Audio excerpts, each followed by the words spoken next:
आयै फेफ्ला भाइ एमएलएनि फिसाला बियो एक्स सिगांनि गोसोथोनाय हाबा जाफैखानायखौ मा साननानै लांफैफिनखो बियो बिगुरा आयै दाखालिसो 30,000नि मबाइल बायना होबाय आङो 20,000नि दख'ना बेफोरखौबो लांफाजोबखो ना माखोसो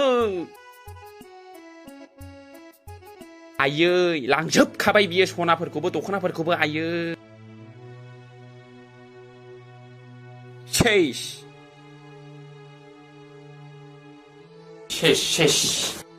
आंनि गस्लाखौल' गालांजोब्बाय ना बहाबा गैलालै सेसलै सर्बनाश सनानि आस्थाम सनानि माला सेस लांजोब्बाय आयै डिसप्ले बायनाय मबाइलखौसो गालांबावबाय नै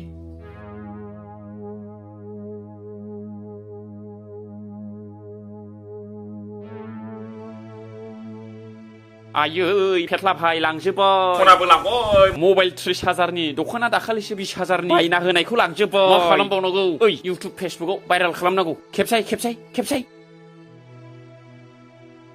जाबाय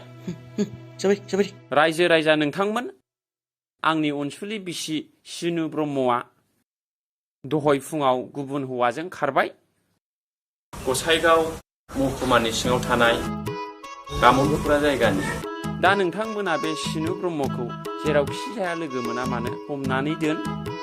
आंनो बे 20,000नि दख'ना 30,000नि मबाइल सनाखौ नांफिनगौ अननानै नोंथांमोना आंनि सिनु ब्रह्म हिनजावखौ हमनानै दोनदो आं नोंथांमोननिसिम गुरैयै खावलायहरबाय जानबुं नाम्बार मबाइल नाम्बारा 7389120020